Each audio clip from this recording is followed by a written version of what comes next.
Hello guys, nandito tayo ngayon at inimbitahan ako ni J. Mark Lams, member rin natin ng Working Pinoy Cruise Ship. Maraming salamat J. Mark. So nandito kami ngayon sa kanyang condo sa Azure Urban Resort. Dito sa may malapit sa SM Bikutan. No? Excited ako na makasama rin siya dito, no? At gusto ko rin makita yung kanyang place dito sa Azure.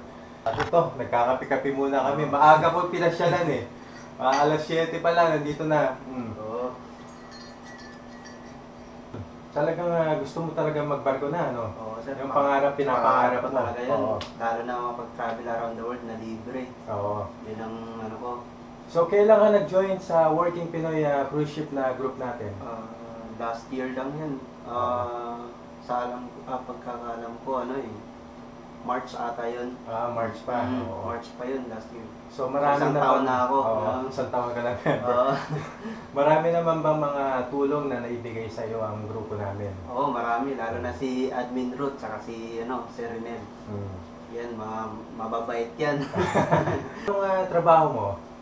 Dati ako, sir, public attendant talaga ako sa Macau. Mahigit 4 na taon o 5 taon na ako doon nagtatrabaho. Hotel casino yun, yung pinagtatrabaho ko, sir. Tapos ngayon, nag-apply ka sa Singa. At Yun. nakuha ka na ba doon or on the process na yung On the pag-pass process mo? na yung ko. Yun. So, medical na lang siguro kulang dyan. Then may mga trainings pa, training pa Trainings na na konti. Related sa agency nila. May So, mga meron na. OJT, ganun. So, paano yung pinakaunang step na ginawa mo nung nag-apply ka sa Singa? So, yung Okay. una kong ginawa muna, Mm. pagdating ko dito, galing ako ng Macau. Oo. So, nag-training kumuha muna ako ng Seaman's Book. Okay. Yung tinatawag is, yung bago ngayon is IRB na ba yun? Yung Oo, yun sa- yung basic training. yun, Oo, basic yun, training. basic training. Yun yung Solas. una yung gawin. Oo. 8 Then- days yun, di ba? 8 days yun. Okay. After nun, dun, pag nakuha mo na yung Seaman's Book mo, and then the other requirements na like SD din, pwede nyo rin kunin yun. Oo. Pagkatapos nyon, tsaka kayo mag-apply. Pero nung bago ka nag-apply, marami ka bang agency na pinasahan ng resume? Oo, marami, sir. Marami. Marami. Tiyagaan lang talaga. Tiyagaan. Kailangan gumising ka ng maaga. Oo. Siyempre, pangarap eh, di ba? Oo, tama yun, sir. Tapos, inasikaso mo mabuti yung resume mo. Yun muna ang una mong gawin. So, guys, nagtatrabaho po siya sa land base, sa abroad, no? Sa Macau ba? Sa Macau. Oo, tapos yan, may pangarap siya magtrabaho sa barko at ngayon nandito na siya. Nag-apply po siya sa isa sa mga in-applyan niya ay yung Singa, no, agency. At nagkaroon nga ata ng mga trainings din, no? Oo, ang Discuss daming kayo, trainings, orientations. Lalo na gagastos ka talaga ng malaki, pero okay lang yun, sulit Oo. naman. So far, magkano ba nagagastos mo usually? Umabot ba ng 20K? Mahigit pa. Mahigit 20K. Pero kasali na din yung mga pamasahe mo, Oo, pagkain mo, yun. Pagkain. kasali na dun. So, kailangan pera talaga, pera din ang labanan dito. Oo. At saka kukonsumo ka ng oras din, guys. Oo, yun. Talagang itutukuan nyo. Tutukan nyo talaga. Hindi pwede kasi yung nagtatrabaho ka. Kasi lalo na sa basic training, 8 days yun 8 nakapako days. ka.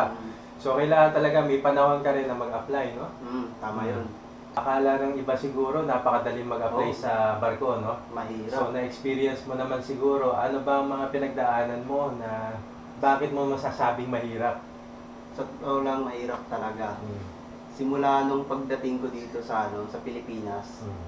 Kasi nung nasa Macau pa ako, sinisearch ko lang yun sa sa internet yung mga ganun, masarap daw ang buhay sa magtrabaho sa barko.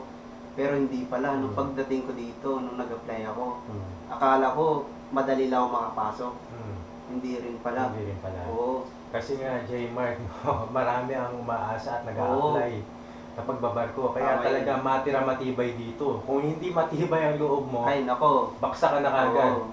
Kung nag-fail ka doon sa isang agency na yon at pinanghinaan ka na ng loob, wala na. Tapos na ang karir mo. Pagpatuloy mo lang kahit anong mangyari. Yun lang. Tama. Si J. Mark Lams po ay nakuha bilang isang housekeeping utility, no? Oo. Kaya lang hindi pa alam kung saan Kailan? barko. Oo. Pero magte-training pa po kasi siya ng 2 months. Anong training yun? Yung ano yun, relate yun sa sa agency Sa namin. agency, oo. Kasi sa Singa, dadaan ka talaga ng 2 buwan na training. Oo.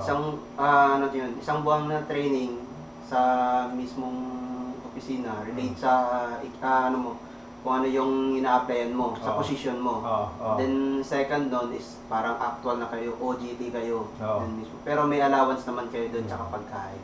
So, hindi ba napakalayo nung trabaho mo dati? Para maging housekeeping utility ka, parang gano'n? Pareho lang, sir. Pareho lang. Oo. Okay. Yun din ang experience ko Yun sa ang Macau. experience mo sa Oo. Macau. Kaya Housekeeping pala talagang department din, oo. nakuha talaga.